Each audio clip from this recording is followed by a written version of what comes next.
That is the new one from Friendly Fires. We've been cooking up a storm, as we always say when we come to our monthly meeting at the Cook Shack, making vegetarian and meat Scotch eggs.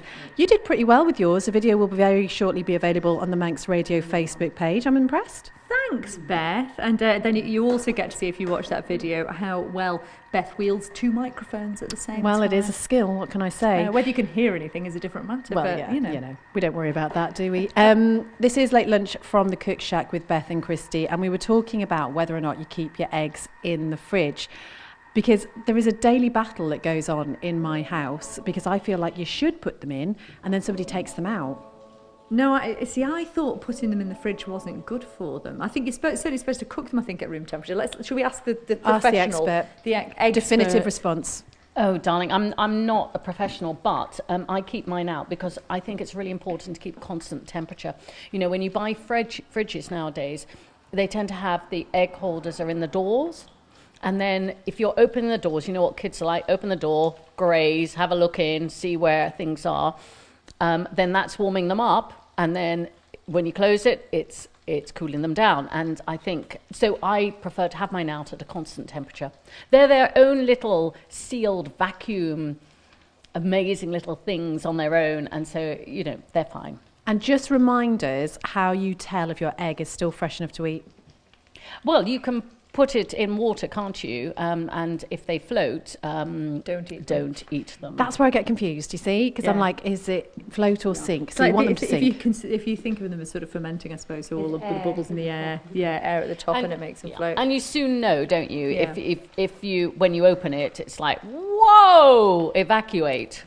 Egg evacuate. Egg evacuate. So I think that's why you must, every egg, I don't open them and put them into the same, say, jar as, or mixing bowl as the one you've done before. It's because we're all dealing with lovely farm eggs here. We're so fortunate, aren't we? Farm eggs. Do you know what I learned yesterday from a programme you don't need to keep in the fridge? Peanut butter, because it has practically zero water content, and so therefore bacteria doesn't grow and mold doesn't grow on it, so you can just keep it in your cupboards. There you go. Really? Well, yeah. Peanut butter you don't need to, I mean, I never have anyway, keep it in the fridge, no. Yeah, but it won't grow mold because there's practically no water in it, and yet it feels like a liquid, doesn't it? Which is, there you go. Anyway, just a little interesting fun food fact for you there, which I learned and thought other people might enjoy.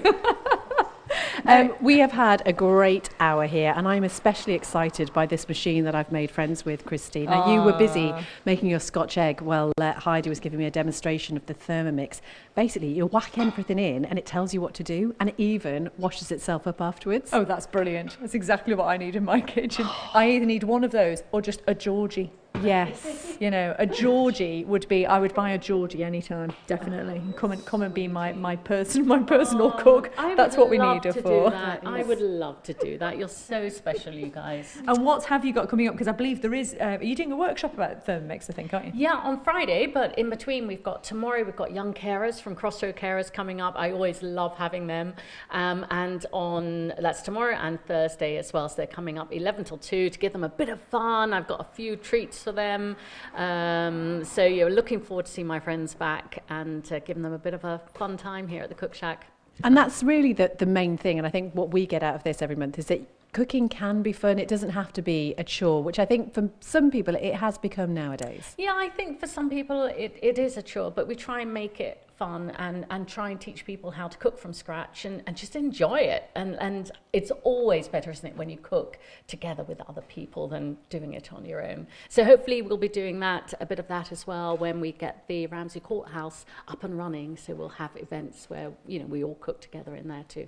And don't forget, if you would like to make your own Manx Scotch eggs, vegetarian or meat version, then you'll be able to find the recipes on the Late Lunch blog, which you can find at manxradio.com, powered by Millie Chaps of Ramsey. That will be available shortly after the programme. Oh, look at that. She's cutting into some more. I know. And she just mentioned the courthouse there. We should say as well that that's going to be our next Village Hall series. We're going to be live from the courthouse in Ramsey on, I believe it's was it the 6th? 6th. September the 6th, yeah. So we'll be at the courthouse, so finding out all about the plans, what's been going on there, but also the courthouse as a community hub. So finding out about what it's like to live in Ramsey, I suppose, really, as well. Brilliant. And that's a building, obviously, which has got such an amazing history, and bringing it to the people for the use of the people is just a wonderful idea. So yeah, that's going to be a good one. Hopefully there might be some food on offer. I don't know if I just plug that now. Very quickly, let's just say thank you to our engineer today, Matty Cunningham, who also does really well sitting at the table just at the other end of the room, not near any of the food, which I think is quite incredible. We always do make sure he gets something afterwards. We do. We'll bring something back for our Alex as well. Yeah, Alex, who's been pushing the buttons back at Broadcasting House and is a particular fan of Scotch eggs, apparently. And Ben Hartley has been producing our social media, so he has to keep his hands on the camera there, so he can't eat anything either. I know, poor man. But we've been talking about the fact that it was a certain person's birthday today. So a little bit of information about young Robert Plant off of Led Zeppelin. 71 today he is. And of course, most famous for that band. But they actually stopped being a band in about 1980. And he's done loads of things since.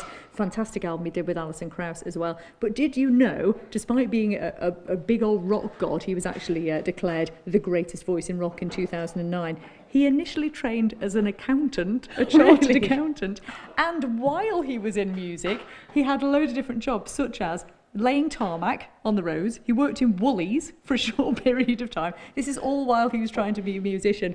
And he said at one point that when he was a kid, he used to hide behind the curtains at home at Christmas and try to be Elvis. I love that. There's such interesting stories, isn't there, behind some of these great names in music and stuff that they did to try and get there. Yeah, exactly. So we did say, which song would you like to hear? Stairway to Heaven, A Whole Lot of Love. And unsurprisingly, the winner's always probably going to be the one that we're going to hear in just a moment. And it's from their fourth album, which was released in 1971.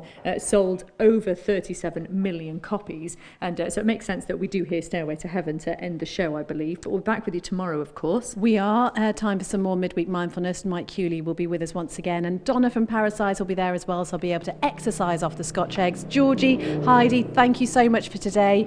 We'll be back tomorrow just after 2.